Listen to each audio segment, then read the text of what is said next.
welcome back to my channel, and today we're going to be putting on a short throw shifter onto my Nissan 370Z from Z1.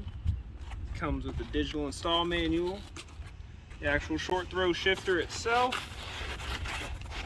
boop, shiny, and then some brackets and attachments. They say this is a pretty easy install. I will find out if that's true today or not. I don't ever believe that.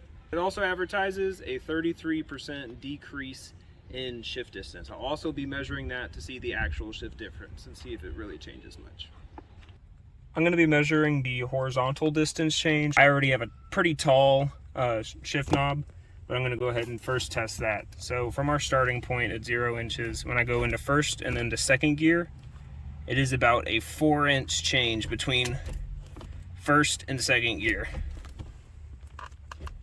Same thing with third and fourth, it is right at about 4 inches. Your first step for starting this install is going to be to first jack up your car underneath and get it at least high enough to get access to your transmission.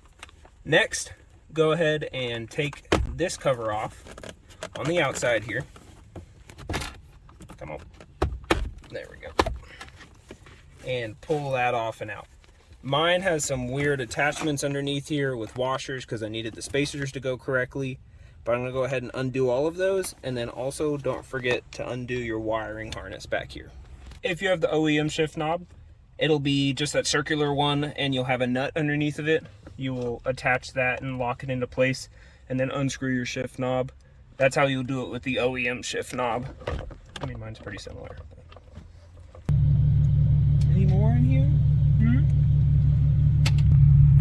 There's going to be 4 10mm bolts that hold down the plate that clamps your shift boot. So you'll need to remove 1, 2, 3 in the back here, and then 4 over here. That will allow you to pull the shift boot up and off. Once you get all 4 of those out, you'll wiggle it up and kind of slide it out that way. Now you have access to your whole shift boot here. You'll go ahead and slip that off. Mine looks like it needs to be replaced. But then you have access to your internals here. This is going to be the part that is for your reverse and everything else. This is supposed to have a lockout here. For some reason in my car, I've never had to lock it out though to put it in reverse, which would just take an adjustment of this plate to where you need it to be to have that lockout. As I'm finding out later, it's going to be a messy job, but not really that hard. When you have the silver metal plate over here, this metal plate right here, and you're still attached as such, you're going to want to leave this screwed in because you're going to need a lot of force to go ahead and pull it out. So you're going to undo the screw from the bottom. That is a 12mm size screw.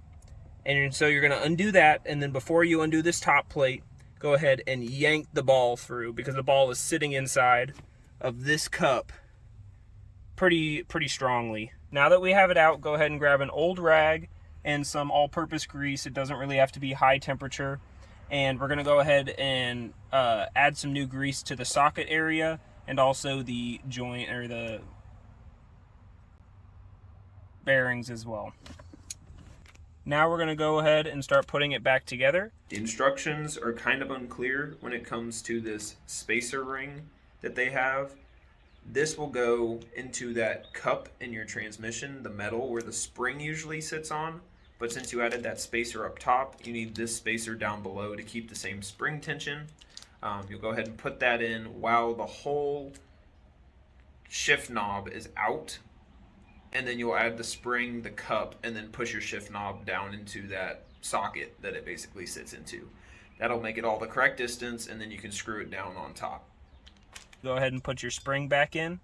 After lubricating this whole area with new grease, go ahead and put your spring back in. Put this back in as well. In the orientation it will go. It won't press down because of the spring under it. You're going to pass your new short throw shifter. Once you have your shifter pass through the cup, go ahead and place it back down on top again in this orientation with this metal part hanging out towards your passenger side. And you'll push it all the way through and then just go ahead and place it all the way down and seat your ball into place. We are going to add the shifter spacer here that comes with the kit. It's just 3-pronged and it sits right in the same place. And that is going to act as the spacer that allows it to actually be short throw. After the shifters or the spacers in place, we're going to go ahead and add our silver top bracket. Just like so. And we will screw that into place with the supplied extended silver screws. Tighten down this plate, not fully, just tight enough to be holding it secure and snug in there. It's still 10mm bolts that come with the new set. You will want to tighten down these silver screws just enough to where it can still slide and move around, so that you can adjust where you need your reverse guard to go into. But next, what we're going to go ahead and do while this is still loose but sitting on there tight enough to hold it is go ahead and reconnect our shift linkage down below once again. Once you get that black covering boot back over the shift linkage, go ahead and fully tighten this down. Slowly at first, you want to add just enough pressure to get it just about tightened down on all 3 sides. Once you get it mostly tightened down but not fully secured, go ahead and push in your shift and make sure that you can still get it into reverse. Turn on your car for this if you need to as well.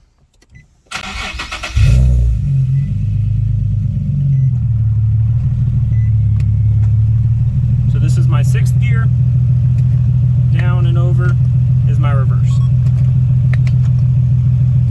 And already just from here, I can tell the shift is way shorter.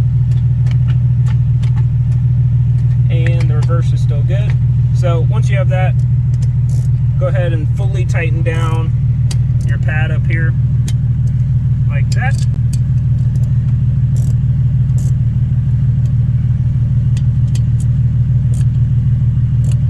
After you've completed everything, go ahead and just give it a good wipe down if you had any extra grease lying around. You don't want that to pick up any dirt. And get it off all that shit. Once you've cleaned up, make sure there's no dirt laying in there. Go ahead and reinstall your smaller shift boot. This will keep dirt out of the center. Then we're going to have our outer shift boot. We're going to go ahead and maneuver that back in here. The way we're going to do that is first get the back into place. Like so. Moving all of the wires out of the way. And then wiggling it until we get it back in. Once you've wiggled it in and made sure that all your wires are off to the side, out and up, you're needing this wire out for your hazards and your sports mode if you have that. And then make sure this wire off to the side is also out that way and not underneath of it. Once it's in there, go ahead and wiggle it into place. And then you'll find the 4 bolts that you pulled out previously and go ahead and tighten those back down. When your cameraman gets distracted.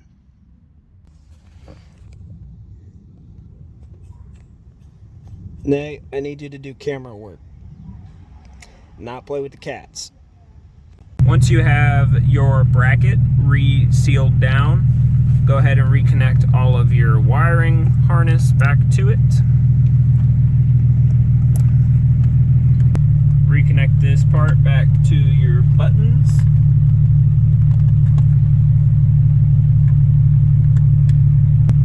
And put this back into place.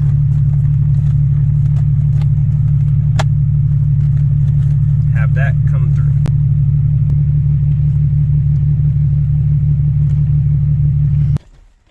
Alright, so from our forward position, we now travel only 2 3/4 inches.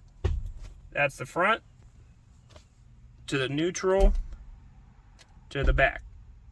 That's 2 3/4, maybe 3 1/4 inches. So we cut off a whole 1 to 1.5 inches of travel distance.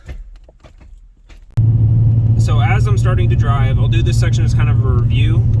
As I'm starting to drive, it's already way smaller shift And also it looks to me as though this is being held more securely. It's not wobbling as much as I drive. Going. You can see the shift knob moves a lot less. I will say this was kind of held in what seemed to be very loosely. So when I was actually kind of giving it some gas, it would wiggle. It's not moving at all. When moving the knob out from first to second and also fifth and sixth, the distance to travel is way less. Before I would have had to reach to get it around, and now it's just there. At 620 here, I'm gonna do some pulls, and so you're able to see me go through the gears and how large the difference actually is.